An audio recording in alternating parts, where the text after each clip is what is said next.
언시국 TV 핫 인터뷰입니다. 오늘은 조선일보 폐간 운동을 꾸준히 실천하고 있는 조선일보 폐간 시민 실천단의 이두구 단장과 만납니다.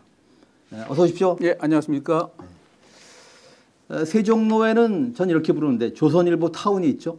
예, 맞습니다. 조선일보 타운의 간판 건물이 코리아나 호텔인데 예, 그 외벽에 왜 대형으로 조선일보 로고가 박혀 있지 않습니까? 예, 요새 공사 중입니다. 지금. 공사 중입니까? 예, 네. 무슨 모형이 나올지 아주 기대가 됩니다. 그렇군요. 예, 그 옆에 원표공원에서 5년 넘게 예, 맞습니다. 조선일보 폐간 시민 실천단이 조선일보 폐간 요구하는 투쟁을 이어오고 있죠? 예, 맞습니다. 오늘도 다녀오셨습니까? 예, 지금 막 끝나고 점심 먹고 서둘러 여기 왔습니다. 네. 오늘 며칠째죠? 1885일입니다. 네. 정의기억연대가 수요 집회를 하는데 그만큼 길어지면 안 되겠습니다만은. 그런데 좋은 소식이 이제 나왔잖아요. 네. 김건희 씨가 목숨을 건다고 했기 때문에 네. 김건희 씨가 죽든지 조선일보가 죽든지 그런 일이 있을 것 같아가지고 네. 그렇게까지는 길어질 것 같지는 않습니다. 그러게요. 아시는 대로 김건희 씨가 조선일보 폐간에 목숨 걸었다. 예. 이렇게 말한 육성 녹음이 공개됐는데요. 아닐만은 정말 김 씨하고 제휴하셔야 되는 거 아닙니까? 그 지금 고민 중입니다. 제가 이제 실천 단장이 된 지 이제 6년째 투쟁을 하고 있는데 네.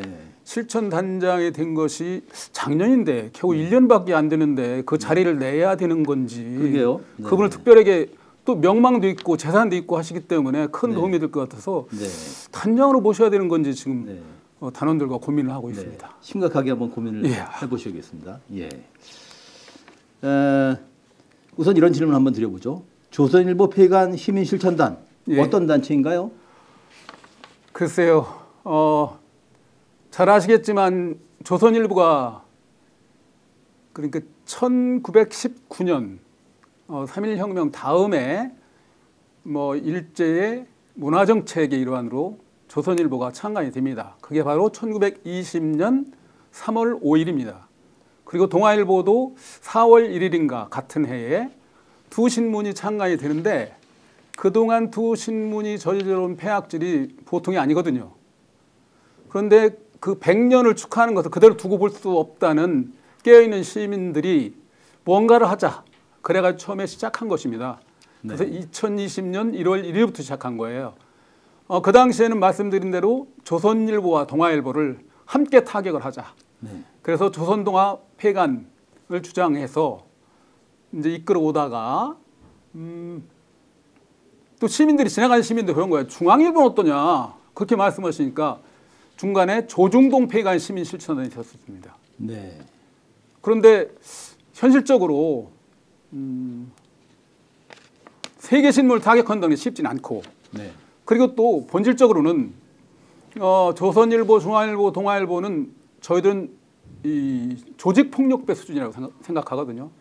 그래서 그들의 어떤 그 우두머리만 치면은 나머지는 다 굽히게 되어 있다는 생각으로 선택과 집중하자. 네. 한 놈만 골라 패는 거군요. 맞습니다. 네. 그래서 조선일보를 이제 타겟으로 해가지고 조선일보 폐간 시민 실천단을 바꾼 지는 한 1년 반 정도 된 것 같습니다. 네. 그러니까 꾸준히 하시는 1인 시위 외에 또 어떤 활동을 하시나요? 요즘 기고도 하시죠? 예, 네. 그렇습니다. 제가 이제 민들레하고 서울의 소리에 기고를 하고 있습니다. 민들레는 이제 평균 일주일에 하나 정도, 그리고 서울의 소리는 한 두세 개 정도 이렇게 일주일에 하고 있는데 그것이 가장 큰 일 중에 하나이고요. 지금처럼 이런 기회가 있으면 조선일보 폐간의 당위성을 이렇게 알리는 그런 활동도 하고 있습니다. 사실 좀 더 붙여서 말씀드리자면 폐간 시민실천단에 조선일보 폐간 시민실천단에서 활동하시는 분들이 굉장히 연로하십니다. 88 되신 분이 가장 많이 계시고요. 85 되신 분, 81 되신 분, 그리고 79, 한 15분 정도 되는데 거의 그런 정도가 주류를 이루고 계십니다. 그러니까 평균 연령이 80에 가깝겠습니다. 거의 그렇게 된다고 봐야 될 것 같습니다. 네. 그리고 실제로 한 분은 윤한탁 선생님이라고 계셨는데 통일운동도 열심히 하시고 예전에 전교조 활동도 하시고 그랬던 분 작년 그렇게 돌아가셨는데 그분도 굉장히 애정을 가지고 활동을 하셨던 것. 그리고 그분이 저희 손을 잡고 끝까지 해달라고 그랬던 기억이 아직도 저를 울컥하게 합니다. 세상 떠나신 위안부 할머니가 떠오르는데 이렇게 이제 같이 활동하시던 운동하시는 분들이 이제 세상을 떠나시는군요. 예. 네. 그런 상황이 됐습니다. 요즘 조선일보의 가장 문제적인 보도로 예. 뭘 꼽으시겠습니까? 그런 질문은 저를 당황하게 합니다. 네. 문제적인 질문이 아니라 문제가 아닌 질문을 물어주셔야 되는데 네. 문제적인 질문을 물어주시니까 제가 무슨 말을 뭐부터 시작해야 할지 모르겠는데 글쎄요. 요즘이라기보다는 근본적으로 조선일보의 어떤 본질, 속성을 드러낸 그 보도가 있었습니다. 그 윤석열 내란 집단이 한참 음모를 꾸미고 있을 당시에 조선일보가 이런 사설을 냅니다. 국민을 바보로 아는 계엄령 괴담. 그런데 그 당시만 해도 일반 이제 시민은 물론이고 국회의원들까지도 이제 계엄령의 위험성을 경고하고 있었거든요. 네. 그런데 이런 기사를 냈다는 것은 저는 이해가 되지 않습니다. 왜 이해가 안 되는지 제가 설명을 해드리겠습니다. 계엄령이 괴담이었다 그러는데 괴담이 아니죠. 현실이 되었지 않습니까? 그렇죠. 네. 예. 그때 참고로 계엄령 괴담이라고 또 괴담에 그들이 이제 밝힌 괴담을 쭉 나열했는데 거기에는 광우병 괴담, 천안함 괴담, 사드 괴담, 그리고 후쿠시마 핵 오염수 투기 괴담 이런 것이 있었습니다. 그 참고로 이런 것들은 괴담이 아닐 가능성이 크구나 알아주시고요. 저는 이렇게 생각하죠. 그 당시에 만일 조선일보가 정보를 가지고 괴담이라고 판단한 것이냐, 아니면 정보가 있기 때문에 괴담이 아니기 때문에 괴담이라고 덮으려고 한 것이냐. 조선일보 스스로 이렇게 얘기합니다. 자신들이 제1의 언론이라고. 최근에 아까 이제 김건희 이야기도 했지만 어쨌든 명태균의 어떤 자료 같은 거 가지고 있지 않습니까? 저는 이런 의심을 합니다. 조선일보는 이미 제1의 신문이라고 한다면, 그것이 사실이라면 계엄령에 대한 정보를 다 가지고 있었다. 그러니까 이 단장님의 심증은 아까 두 가지 중에서 후자 쪽이군요. 그렇죠. 가지고서 예. 일부러 덮었다. 네. 그리고 국민들을 그야말로 우롱하기 위해서 국민을 바보로 하는 계엄령 괴담이라는 단정적인 사설을 보면 기가 막힙니다. 그렇다면 내란 방조 확실한 거네요? 내란 방조가 아니라 저는 내란을 적극적으로 그들도 함께 했다고 생각합니다. 네. 방조나 배후라는 말조차도 아까 말씀하셨는데 괴수라고 생각할 수밖에, 수괴, 괴수 이렇게 생각할 수밖에 없는 아주 중요한 증거가 저는 그런 거라고. 그 이외에 아주 많습니다. 그래도 서열을 좀 매겨서 순서를 매겨서 한 두 가지만 더 꼽아주시죠. 길지 않게. 글쎄요. 이제 이번에 내란 사태와 관련해서 어떤 분들은 이것이 내란으로 그치지 않고 외환 유도까지 했다. 네. 이런 말이 있지 않았습니까? 외환 유치. 그런데 그때도 한 달 후일 것 같아요. 그때 어떤 이야기를 하냐면 대북 전단 필요하지만 국민 갈등을 피해야. 그런데 그것이 가능하지 않잖아요. 대북 전단이 필요하다니 그 시점에 대북 전단이 왜 뜬금없이 필요합니까? 그러면서 대북 전단이 외환과 관련될 수밖에 없다는 것이 조사 결과가 지금 나오고 있잖아요. 그런데 그런 짓을 합니다. 그리고 그 당시에 국회에 가서 그 접경 지역에 사시는 분들이 무릎을 꿇고 눈물을 지면서 하는데 말도 안 되는 얘기를 한 거야. 필요하지만 피해가 없도록. 이건 아예 거짓말이죠. 노골적 거짓말입니다. 그러니까 모순이죠. 모순이죠. 상호 네. 모순된 이야기를 한다는 건 이건 거짓말이라는 뜻이에요. 윤석열하고 비슷한 거예요. 윤석열이 평소 어법하고 그런 일이 있었습니다. 그리고 이제 그 이후에도 너무나 잘 아시겠지만 조선일보가 내란 이후에 철저하게 그 윤석열 편을 듭니다. 이따가 이런 말씀을 드려야 될 텐데 사실 이제 조선일보는 한 번도 윤석열의 등을 돌린 적이 없다고 저는 생각하는 사람이에요. 그냥 보통 간을 본다고 이야기하죠. 한번 넘겨보고 이런 스탠스를 어떻게 취할까 이런 정도는 해봤을 테지만 그들의 기회주의 속성은 한 번도 변한 적이 없다. 그래 이제 조선일보와 중동하고 약간 다르다는 그런 말씀을 많이 하시잖아요. 네. 그런데 한 번도 그런 적이 없고 최근에조차도 어제 신문입니다. 어제 신문의 사설에 뭐 승복하라 대통령도 이제 민주당도 승복하라고 그래서 저는 그것도 말이 안 된다고 생각하고요. 민주당이 불복할 이유가 없지 않습니까? 파면인데 어쨌든 그러면서 이제 헌재의 결정에 민주당도 승복하라. 예, 이렇게 주장했다는 그러면서 거죠? 그 안에 예. 보니까 예. 헌재를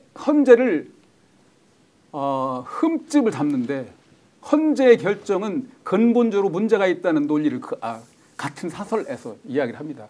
그렇게 말씀 좀 아까 드린 대로 위선으로 가득 차 있는 거예요. 네. 말로는 모두 양측 승복해. 그러면서 그런데 근본적으로 헌재 결정은 흠결이 있을 수밖에 없어. 이게 말입니까? 이게 조선일보가 지금 어떻게라도 흠집을 내서 내란 세력을 한번 키워보려고 하는 생각이 아닌가. 그리고 저는 이렇게도 생각을 하죠. 조선일보가 이렇게 하는 이유는 보통 이해상충이라고 할까요? 자신들이 내란 세력이기 때문에 만약에 전모가 드러나면 자기들은 아주 폐간될 운명이기 때문에 아마 적극적으로 자기 보호를 하고 있지 않은가 이런 생각까지 하게 됩니다. 예. 그렇지 않아도 저희가 언론비상식후회가 조선일보를 언론계의 내란 수괴로 규정하는 성명을 발표했습니다. 예, 보았습니다. 예. 아직 진압되지 않은 윤석열의 난 과정에서 조선일보가 어떤 역할을 했고 현재도 어떤 역할을 하고 있다고 보십니까? 지금 말씀드린 대로요. 윤석열을 이제 사실 그 당시 체포할 때부터요. 네. 체포하는 과정에서도 고스란히 윤석열의 편에 듭니다. 그리고 공권력을 행사하는 것 자체를 흠을 뜯으면서 흠 잡으면서 결함이 있다, 불법적이다 이런 식으로 이야기를 하면서 윤석열을 두둔합니다. 이런 것이야말로 신문이 가져야 할 자세는 아니잖아요. 아니죠. 그러면 본심이 뭘까요? 그러니까 이익 공동체랄까 이해관계를 같이 하는 걸까요? 윤 정권과? 저는 이제 그렇다고 보고요. 네. 그리고 조선일보의 이제 기본적인 속성은 자기들의 자사 이익밖에 없습니다. 아주 기회주의적인 속성을 가지고 있고요. 그리고 아까 말씀드렸지만 좀 더 한번 나가보면 그들이 당사자이기 때문에 내란 당사자이기 때문에 스스로 자신들의 죄를 가리기 위해서 그런 것이 아닌가. 그래서 저는 조금 한 걸음 더 나간다면 일단 윤석열을 파면시키고 나서 내란 특검을 해서 조선일보의 죄상을 낱낱이 밝히는 것이 필요하다고 생각합니다. 네. 조선일보의 속성으로 지금 여러 차례 기회주의적인 모습을 지금 꼽으셨는데 예. 이 내란 국면이 아니라고 하더라도 그동안 조선일보가 창간 이래 어떤 기회주의적인 모습을 보였습니까? 두어 가지만 꼽아주시죠. 우선 먼저 꼽을 것이 1926년에 일장기 말소 사건이 있었습니다. 네.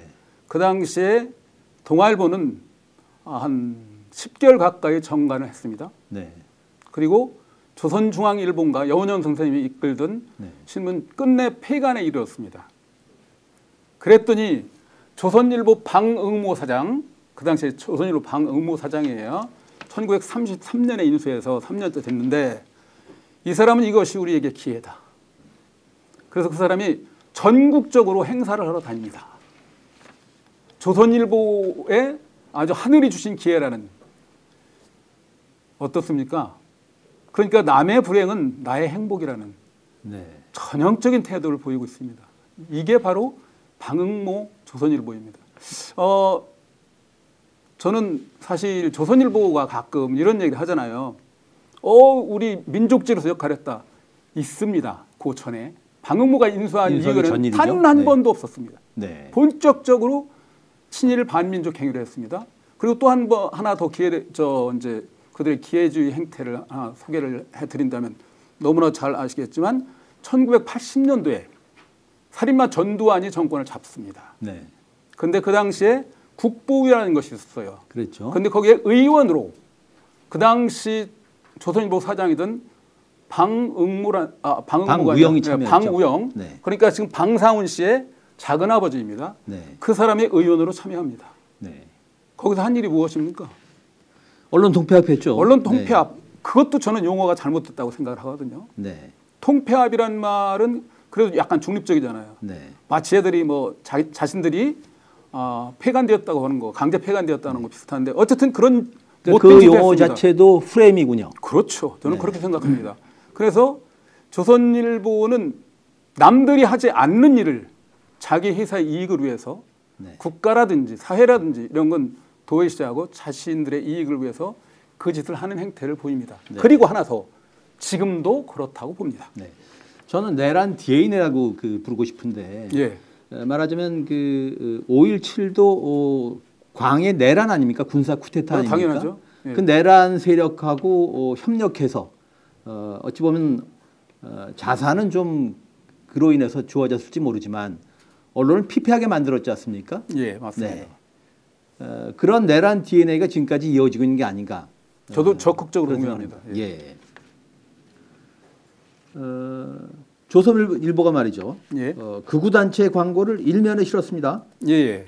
그래서 여쭤보는데 이런 극우 광고를 실은 데 대해서 조선일보가 면책이 될 수 있나요? 어떻게 보세요? 뭐 전문가시니까 저보다 훨씬 더 잘 아시겠지만 이 광고윤리 규정이라는 것이 있는 걸로 저는 알고 있어요. 그 정확한 명칭은 모르겠는데, 그런데 저는 이번 그 어이없는 광고를 보면서 와, 조선일보 그런 짓을 한두 번 해온 건 아니지만 이건 정말 해도 너무했다는 생각이 들었고, 그런데 제가 만약 조선일보라면 재미있었을 것 같아요. 무슨 뜻이냐면 평소에 자기들이 하고 싶었던 이야기예요. 그런데 언론에 아직 탈을 쓰고 있으니까 직접적으로 하지 못합니다. 그런데 누군가가 가서 광고를 해달라고 그래요. 그럼 광고는 공짜랍니까? 얼마나 좋아요. 그야말로 꽉 먹고 알 먹고예요. 내가 하고 싶은 말을 실는데 돈까지 얹어준다는 거예요. 이처럼 좋은 기회가 어디 있습니까? 그래서 이번에 조선일보가 뭐 안 하던 짓을 한 것도 아니고 더군다나 자기들이 이번엔 직접 나서서 뭔가 공을 세워야 되는데 광고까지 부탁을 하니 마지못해 하는 척하면서, 그런 누군가가 광고 윤리가 있지 않느냐, 그들은 그런 거 관심 없어요. 잘 아시겠지만 지난 몇 년 전에 한 2년 전이 되나요? 그 조국 그 부녀에 대해서 뭐 무슨 매매를 하는 듯한 그 뉘앙스를 주는 그림을 싣고 그래가지고 한참 야당이 나섰습니다. 그때 자기들이 막 특별 그 지면까지 할애해가지고 우리는 이렇게 한 적이 오래되지 않은 일입니다. 조선일보는 그런 집단입니다. 그래서 이번 그 광고 사태는 조선일보의 본질을 그대로 보여준 것이지 별다른 일은 아니다. 네. 그래서 그들에게는 그에 따른 처벌이 필요하고, 아까 말씀드린 대로 내란 특검이나 이런 걸 해가지고 그조차도 조사를 하면 됩니다. 어떻게든 그 광고를 받았고 그런 내용을 국민들의 낱낱이 해서 과연 조선일보가 사회적인 공기로서, 사회적인 흉기가 아니라 사회적인 공기로서 자격이 있는지, 이런 것을 따져서 반드시 벌을 할 건 벌을 하고 책임을 물어야 된다고 생각합니다. 그러니까 광고 수입이 들어오거니와 예. 하고 싶었던 얘기를 광고 그렇죠. 지면까지 활용해서 한 거군요. 완전히 꽉 먹고 알 먹고라고 제가 표현하는데 얼마나 좋습니까? 네. 그야말로 조선일보는 표정 관리만 하면 돼요. 와, 이거 이러면 안 될 텐데, 이거 혹시 뭐 나를 믿고 있는 시민들이 뭐 이상하게 생각하지 않을까? 그러나 그들은 그 일을 별로 양심의 가책 없이 해냈다는 거예요, 결과적으로. 네. 흔히 보수 메이저 신문 3사를 묶어서 조중동이라고 하지 않습니까? 예. 이게 그 정현주 전 한겨레 논설 주간의 브랜딩이죠. 그런데 아까도 그런 얘기 좀 하셨습니다만은 이 3사 사이에 요즘 균열이 좀 생겼습니다. 예. 그래서 저는 조중동이라고 표현을 하더라도 조 쉼표 중동 예. 이렇게 해서 이 균열을 좀 만들어낼 필요가 있겠다는 생각이 듭니다. 예. 이런 균열을 조선 폐간에 좀 활용할 수 있지 않을까요? 당연하죠. 네. 제가 배경을 말씀드리면 아침마다 저는 일어나서 조선일보, 중앙일보, 동아일보를 이제 모니터링을 합니다. 네. 그런데 적어도 내란 사태 이후로는 중앙일보와 동아일보의 논조는 많이 바뀌었어요. 적어도 윤석열은 안 되겠구나 하는 것이 확고하게 드러났습니다. 그런데 조선일보는 단 한 번도 그런 적이 없고, 혹시라도 그런 그 논리를 이끌어낼 때는 항상 이재명을 끌어냅니다. 그래서 물타기를 지극히 하고 있어요. 거기에 이제 잘 아시겠지만 거기에는 이제 김대중 씨라고 있고 강천석인가 그리고 뭐 양상훈 네. 뭐 몇 사람들이 있습니다. 네. 박정훈도 있고 제가 참 불행하게도 그런 사람을 외우게 됐어요. 네. 그런데 그 중에 강천석이라는 사람이 있어요. 약간 이제 이야기가 빗나가긴 하지만 고문이죠. 예. 네. 그 사람이 한 2개월 동안 그들은 2주에 한 번씩 칼럼을 써요. 2개월 동안 칼럼에 이재명이라는 말이 안 나온 적이 없어요. 그런데 어제 그제인가 한 사흘 전에 이 사람이 또 칼럼을 썼더라고요. 그런데 거기에는 이재명 그 민주당 대표를 공동정범이라고 표현합니다. 내란의 공동정범. 만일 내란의 공동정범이라면 조선일보처럼 공동정범이 없어요. 제가 그 사설은 그 칼럼 못 봤습니다만 그게 논리적으로 뒷받침이 됩니까? 공동정범 논리가? 공동정범이라는 것은 이번에 윤석열이 민주당한테 막 그 야당한테 이렇게 책임을 밀었지 않습니까? 그랬죠. 그러니까 그 역할을 했으므로 이 일에 내란 사태의 책임이 윤석열 만치 있다는 거예요. 그게 말이 안 되잖아요. 말이 안 되죠. 예, 네. 그런 짓을 하고 있어요. 그러니까 조선일보는 아직도 아까 네. 말씀하신 대로 하고 당당하게 자기들끼리는 네. 아주 교활하게 남아 있습니다. 그래서 당연히 이제 조선일보를 제대로 잘라내면 아까 말씀드린 중동은 어느 정도는 변화를 이끌어낼 수 있다고 저는 생각을 하기 때문에 이번 기회를 통해서 조선일보의 행태를 낱낱이 고발하는 것.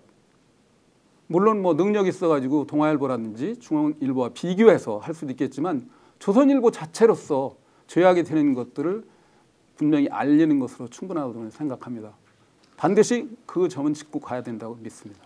그러니까 내란 특검을 출범시키고 내란 특검으로 하여금 조선일보의 이 내란 방조 혐의도 수사하도록 해야 된다. 그런 말씀이죠. 네.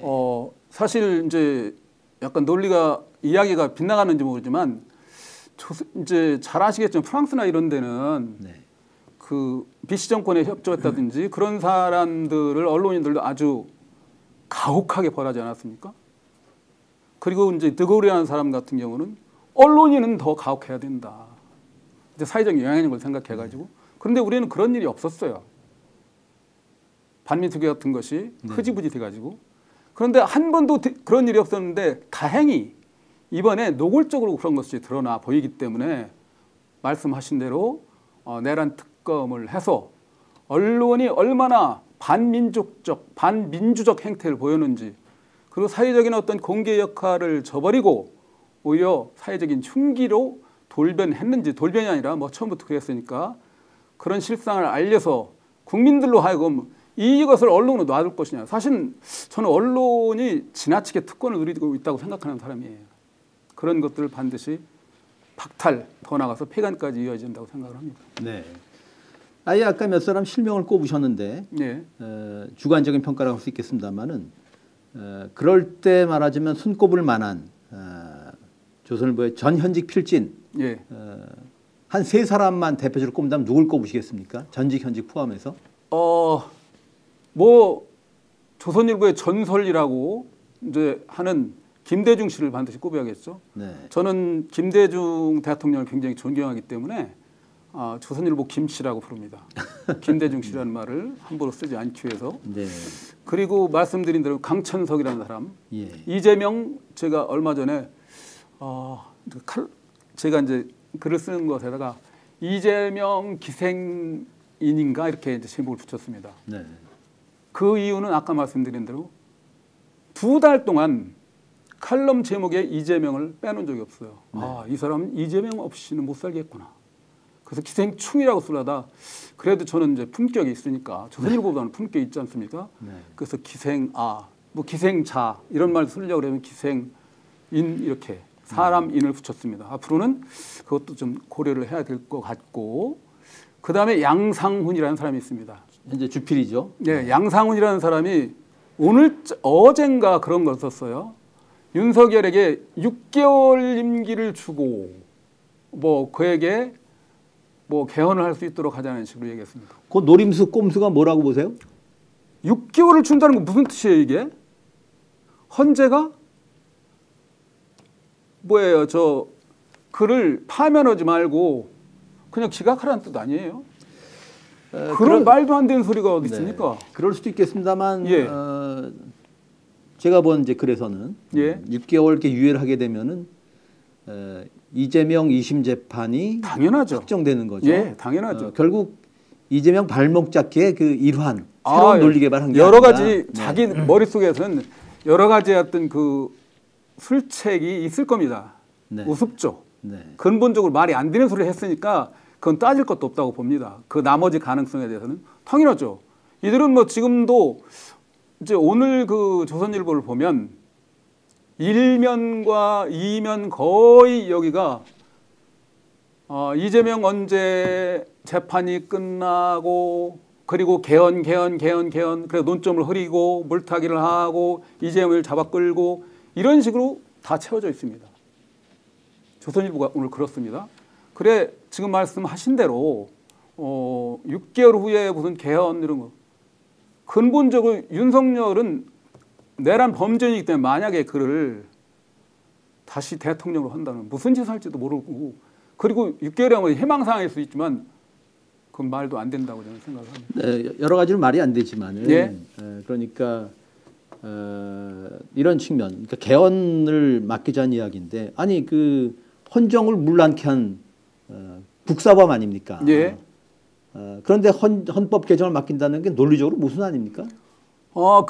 그한테 네. 헌법 파괴법이잖아요. 네. 그에게 개헌이라든지 헌법을 논한다는 자체가 이건 말이 안 되는 거예요. 네. 그런데 그들은 마치 정상인으로 생각하고 그에게 한번 기회를 주어보자. 이건 정말로 국민을 바보로 하는 그들 말대로 우롱하는 처사라고 저는 생각합니다. 예. 흔히 조선을 이시조선 이렇게 그 표현을 하는데 예. 조선일보의 별명 중 하나가 방시조선입니다. 예. 족벌신문이라는 얘기죠. 예. 예. 다른 신문에서는 그래도 내부자들 목소리가 좀 나오는데 유독 조선일보는 그런 내부의 목소리가 들리질 않고 저희가 이 퇴역 언론으로서 언론운동을 합니다마는 저희 단체에도 조선일보 출신은 거의 없습니다. 예. 조선일보 종사자들은 왜 그 사주에게 그렇게 장악이 돼 있을까요? 글쎄요. 일단 조선일보 아까도 말씀드렸지만 조선일보가 일정 부분 아까 이제 세 시기로 나눌 수 있는데 대정 침묵의 시기와 그리고 이제 민족 그 주의 인사들이 했던 것 그다음에 1933년 이후 방모가 인수한 이래. 그런데 우리가 지금 초점 맞출 것은 현재 그 조선일보의 폐악질의 근원은 방응보로부터 시작되었다고 보기 때문에 저는 일단 방시 조선일보라고 불러야 마땅하다고 봅니다. 네. 그러면 그것이 1933년이니까 92년인가? 그렇죠? 92년인가 이렇게 됩니다. 그래서 조선일보는 그때부터 따져야 된다고 우리가 문제를 제기할. 그래서 약간 워딩을 좀 바꿨으면 좋겠다는 생각이 듭니다. 아까 말씀해 주셨는데 방시 조선일보로. 네. 그리고 너무나 잘 아시겠지만 이 족벌 언론 아닙니까? 그렇죠. 그래도 행정, 입법, 사법 같은 경우는 여러 가지 절차를 통해서 민족인 절차를 통해서 바꿀 수 있습니다. 견제와 균형이 예. 이루어지는 시스템이 되는 거죠. 예, 그런데 오히려 민주국가에서는 행정, 입법, 사법보다 더 중요하다고 생각할 수 있는 언론이 네, 제4부라고 하죠. 예, 제4부라고 하는 언론이 벌써 105년 내지는 92년 동안 횡포를 부리고 있다는 말이에요. 네. 그런데 특히 우리나라 뭐 사기업이 자본주의 사기업이 당연하지 않느냐. 그런데 조선일보는 사기를 하는 기업이에요. 사기업이라고 하는 것은 그 사주 언론도 마찬가지입니다. 그 정상적인 기자의 취재 활동을 보도하는 것이 아니라 사주가 사주를 해요. 너 이거 넣어야지 우리한테 회사에 이익이 되니까 이렇게 생각하는 그런 조선일보 같은 경우는 용납을 할 수 없다고 보는데 그 원인이 뭐냐라고 생각한다면 사실 뭐 자본주의이기 때문에 돈 좀 더 주는 거. 네. 그리고 뭐 엉뚱한 당근이군요. 당근. 예, 네. 엉뚱한 자존감 같은 거 있지 않습니까? 여기가 최고의 회사야. 그러기 위해서는 뭐 돈도 더 주겠죠. 그리고 아마 이제 사주 측에서 정부라든지 이런 데하고 딜을 해가지고 상대적으로 이제 우월감을 느끼는 장치 같은 걸 마련하지 않았을까 그런 생각을 하게 됩니다. 특히 아까 이제 좀 말씀을 드렸는데 저는 언론 출신이 아닙니다. 그래서 좀 더 냉정해질 수 있는데 지금 그 기자 생산 구조를 저는 아주 회의적으로 봅니다. 이제 약간 이제 논점에서 벗어날지 모르지만 한겨레 신문이 저는 굉장히 걱정스럽습니다. 저도 한겨레 처음부터 독자로 이렇게 했다 끊은 지 꽤 됐는데 예전 같으면 저는 이렇게 생각해요. 제 생각이 맞는지 한번 확인을 해줘 보세요. 예전 같은 경우는 기자들이 나는 한겨레 기자 할 거야 라고 해서 기자가 되고 싶은 꿈을, 기자가 되겠다는 꿈을 키운 사람이 있으리라고 생각합니다. 지금은 과연 그런 사람이 몇 명이나 될지 그런 생각을 합니다. 자본주의를 들먹였습니다만 돈이 최고고 명예가 최고고 라고 생각한다면 그리 즐겁지 않은 시선을 받을 것이 뻔한 정부로부터나 정치 세력으로부터 한겨레 가느니 조선일보 가겠다. 거기 가면 사주가 알아서 이렇게 뭐 정리를 해놓고 있으니 나는 그냥 그들 시키는 대로 이렇게 보도하고 그리고 뭐 기자단에서 이제 그 입사시험 보고 들어갔을 거 아닙니까? 저는 입사시험이 가장 큰 문제 중에 하나라고 보는데 쭉 서해를 행길 것 같아요. 그러니까 뭐 셀러리맨 화 이렇게 요약할 수 있겠네요.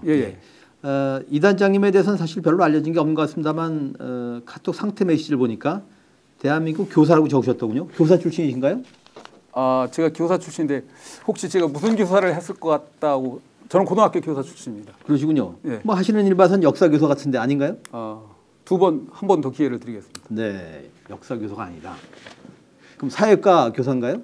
사회과 교사도 아니고 국어 교사도 아니고 저는 유감스럽게 영어 교사였습니다. 그러시군요. 네.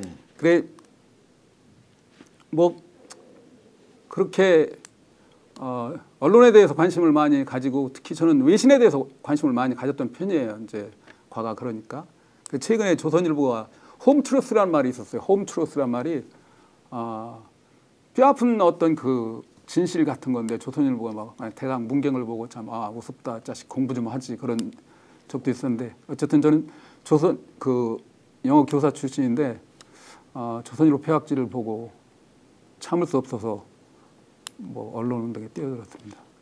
그럼 교사를 그만두고 뛰어드셨나요? 이제 퇴임을 한 거죠. 교사를 퇴임했습니다. 예, 그러시군요. 영어 교사 출신이라시니까 그러면 그 한국 언론의 외신 보도 어떤 문제가 있다고 보십니까? 사실 가장 심각한 문제가 있는 부분 중에 하나가 외신 보도입니다. 네. 외신 보도는 지금이야 이제 그 AI 뭐 하여튼 그 인터넷 시대이기 때문에 예전하고 달라지긴 하지만 어떤 외신을 갖다 쓰느냐 이런 것도 굉장히 중요하거든요. 네.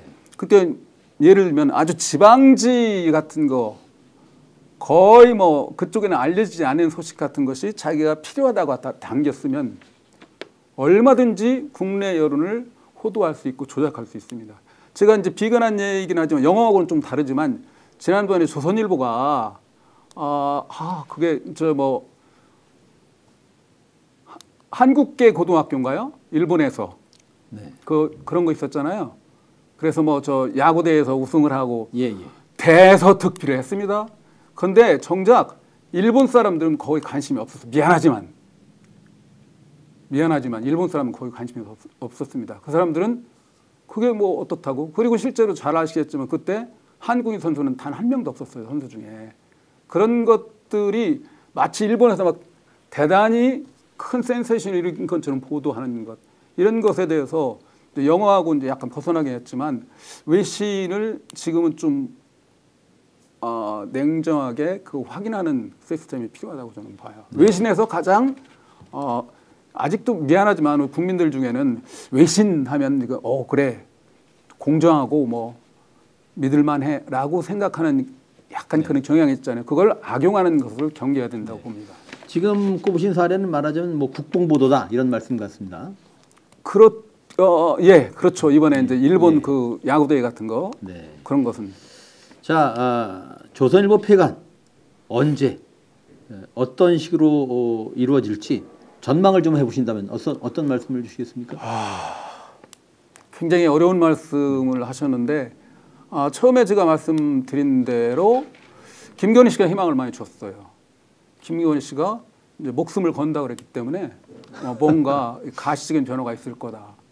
저희처럼 이제 그 뜻만 가지고 있는 사람들 그리고 열정은 가득한데 막막한 사람들, 해야 하는 일이기 때문에 될까가 아니라 해야 하니까 하는 사람들, 신념을 가진 사람들이 하는 것은 참 어떤 때는 아쉽게도 끝이 없을 수 있는데, 김건희 씨가 이번에 목숨을 건다고 했으니까 김건희 씨가 죽든지 조선일보가 죽든지. 그러게요. 이게 결투 아닙니까, 결투. 예. 네. 그래서 황야의 결투를 한번 보게 되었는데, 사실 저는 이제 이런 일을 하면서 사필 규정이라는 말을 믿습니다.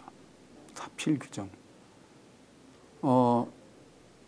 세상의 모든 일은 잠시 악이 이기는 것 같지만 결국은 선이 이긴다. 될 대로 바른 길로 간다, 이렇게 생각을 하거든요.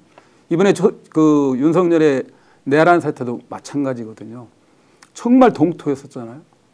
얼마나 엄혹한 겨울이었습니까? 그런데 용감한 민주 시민들이 막고 나서서 봄을 앞당긴 거예요. 네. 사실은. 그래서 저는 조선일보 폐간이 그냥 막연하게 가능할까? 그런 것이 아니라 가능하다고 보고요. 그거와 이제 직접 관련이 없으리라고도 할 수 있지만, 조선일보가 무너지는 증거를 봤어요. 작년에 거기에 논설위원과 국정원 직원이 성 문제로 하여튼 범죄를 저지른 적이 있었습니다. 예. 그런데 당시 이제 언론기관 언론단체, 운동단체도 몇몇 이제 기자회견을 하고 그런 적이 있습니다. 그걸로 끝냈었는데, 우리 실천단은 기회 있을 때마다 가서 발언하고 시위하고 고발하고 그렇게 했습니다. 해고했습니까? 예? 해고했나요, 당사자를? 그렇죠. 네. 그 2달 만에 해임을 했습니다. 네. 그런데 가시적 결과와 같은 것이 조선일보가 균열이 일어나고 있다, 저는 확실하게 생각하고, 그 원인은 그럴 수밖에 없다. 사필 규정이기 때문에 그럴 수밖에 없다고 생각을 합니다. 네, 이제 마지막 질문입니다. 예. 언론을 향해서 그리고 시민사회를 향해서 나름의 당부를 하신다면 어떤 말씀하시겠습니까? 글쎄요. 저는 이제 사실은 희망을 갖습니다. 언론에 대해서. 우리가 보통 레거시 미디어 이렇게 얘기를 하는데, 레거시라는 말은 뭐 유산이라는, 전통이라는 말도 있지만 사실 좀 확대하면 쓰레기라는 말도 있습니다. 그런데 다행히도 뉴미디어가 나왔습니다. 그 뉴미디어가 이번에 그 윤석열 내란 사태에서도 뉴미디어가 없었으면 엄청난 일을 겪고 말았습니다. 아직도 봄이 없습니다. 그런데도 뉴미디어가 역할을 했다고 보고요. 그런데 뉴미디어의 역할에 대해서 여태까지는 사실 레거시 미디어는 시민들이 할 역할이 그리 많지 않아요. 그런데 뉴미디어는 시민들이 할 역할이 아주 많습니다. 아주 쉽게 얘기해서 좋아요라든지 구독이라든지 댓글이라든지 알림 설정이라든지 이런 것들은 엄청나게 시민들이 적극적으로 언론에 영향을 줄 수 있는 방법이에요. 그런 것을 너무 소홀히 하고 있지 않나, 그런 생각이 들고요.